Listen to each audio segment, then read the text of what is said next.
100,000 years ago, your first bite of solid food wouldn't have come from a bowl of porridge or a slice of bread. It wouldn't be sweet. It wouldn't be warm comfort. It would be raw, metallic, and thick with steam. A mouthful of brain matter, freshly scooped from the skull of a dead animal. Your elders would have cracked that skull open with a stone, pried it apart with bare hands, and handed you the fatty treasure inside. No salt, no flame, just instinct. Back then, evolution didn't care about taste.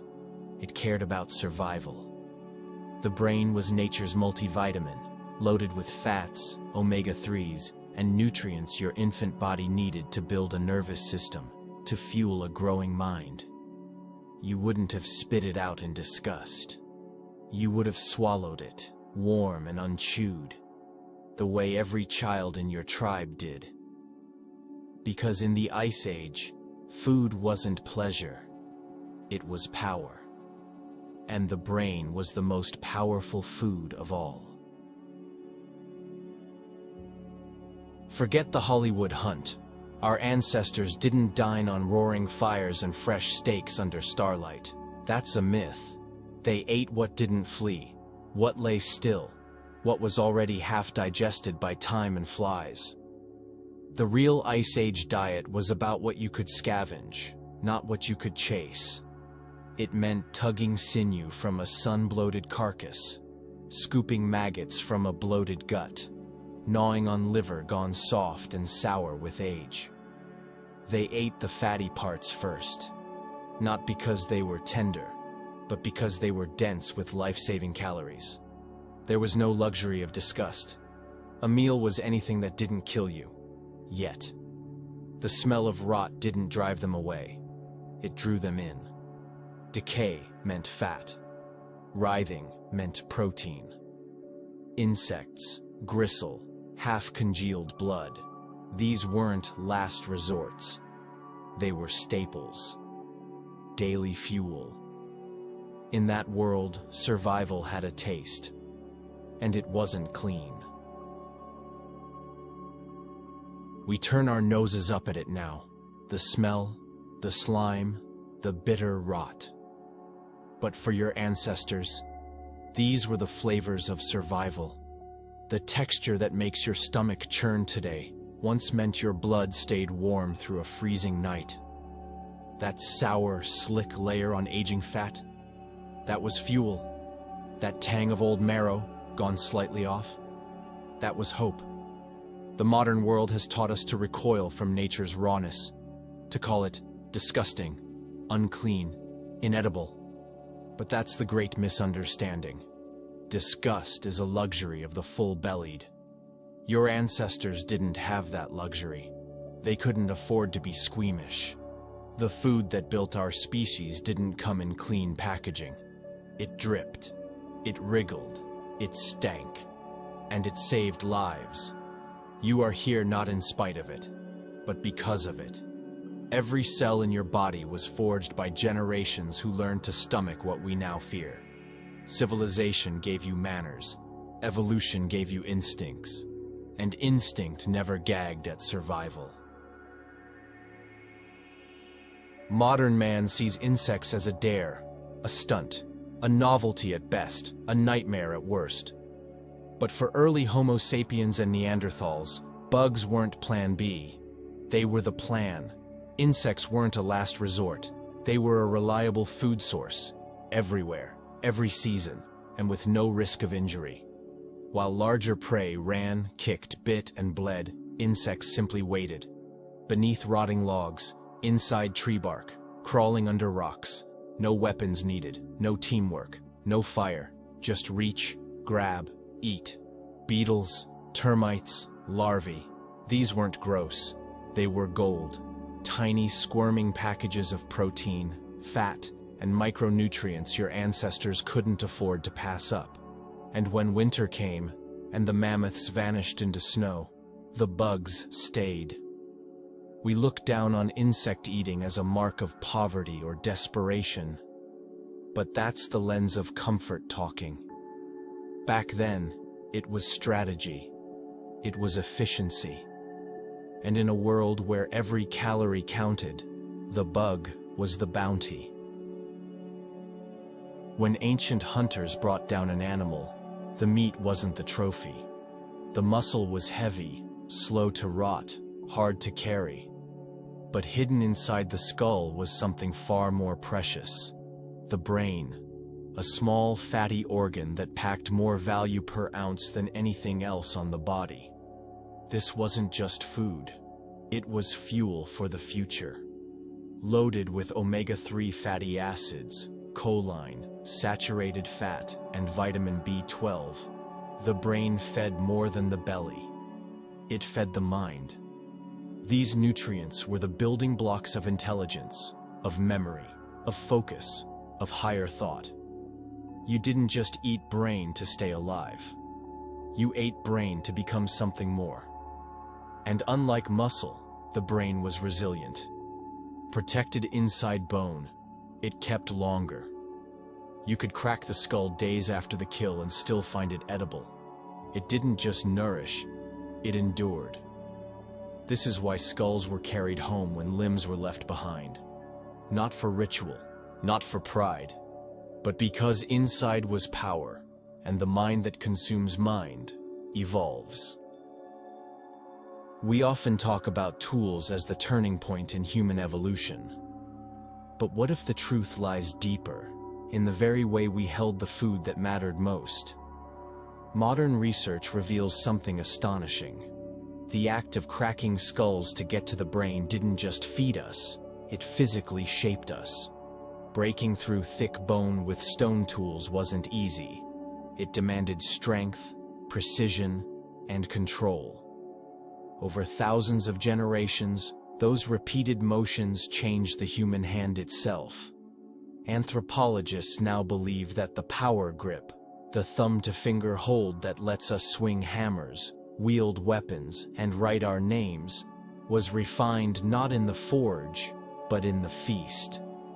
Each time our ancestors smashed open a skull, twisted bone apart, or scooped soft tissue from within, they trained the very muscles and joints that would come to define our species. This wasn't just dinner, it was adaptation. We didn't just evolve to eat brains, we evolved because we did. In the harsh world of the Ice Age, motherhood wasn't sacred, it was strategic. Every pregnancy was a gamble. Every child born was a fragile flame in a world of ice and hunger. Survival wasn't guaranteed, not for the mother, not for the unborn. But there was one source of hope: the brain inside another creature's skull. Among ancient tribes, brain tissue wasn't reserved for the strongest hunters or the tribe's elders. It was often given first to pregnant women and small children, not out of sentiment, but out of necessity. Fat-soluble vitamins like K2, B12, and choline, all critical for fetal development, neurological function, and immune strength, are nearly absent in plants. But the brain? The brain had them in abundance. Without these nutrients, miscarriages rose. Babies were stillborn. Young children fell behind, physically and mentally. But with them, life had a chance. A mother's future, and the future of the tribe, rested in her ability to digest another species' mind. They ate with dirt still on their hands, larvae still wriggling in the marrow, and in that mud and blood, they gave birth to us. We imagine the dawn of man huddled around fire, roasting meat beneath stars. But for hundreds of thousands of years before fire became common, humans ate raw, because hunger doesn't wait for heat. They tore strips of meat straight from the bone. They slurped marrow, slathered in mud. They popped beetles into their mouths, still twitching, still coated in the excrement of whatever corpse they had fed on. There was no seasoning, no sterilization, just instinct, and the pressing need to feed. In winter, when large prey vanished and the land turned silent, They turned to what remained. Fatty larvae, juicy grubs writhing under bark, pockets of semi-decomposed flesh hidden from the frost. These weren't appetizers. They were the core of survival. Every squirming mouthful brought fat to the brain, calories to the bloodstream. And in a world where a single night without nourishment could mean death, raw meant ready. Fire would come. Civilization would come. But first, there was just cold, hunger, and the courage to eat. Across the vast sprawl of Paleolithic Eurasia, from the savannas of ancient Ethiopia to the rocky hills of prehistoric Israel, archaeologists have uncovered a haunting pattern. Limbs left behind, skulls carried away. Time and again, the same story emerges in the dirt. The kill site bears bones, but the heads are gone. Not for worship, not for trophies, but for what lay inside, the brain, shielded by bone, rich in fat, and packed with the nutrients that made survival possible. At a time when meat rotted quickly and predators lurked nearby, the skull was nature's container.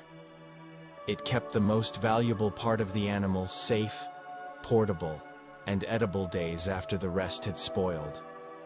Carrying a brain home wasn't superstition. It was strategy. Even 800,000 years ago in the wilds of early Africa, humans knew where true nourishment lived. And by 400,000 years ago, they were practicing this knowledge with consistency across continents. Skull harvesting wasn't a ritual. It was a survival system, an unspoken culture shared across species, climates, and millennia. A universal code etched not in words, but in bone. You can lie with words. You can even lie with bones. But you can't lie with what comes out the other end. We know our ancestors ate insects not because of stories passed down, but because of what they left behind. In caves, in latrines, in layers of sediment untouched for millennia, scientists have found fossilized feces, paleofeces, preserved like ancient confessions. Inside them, the unmistakable traces of a bug-based diet. Fragments of chitin shells, wing casings, tiny leg segments still recognizable after tens of thousands of years. These weren't accidents. These weren't swallowed by mistake.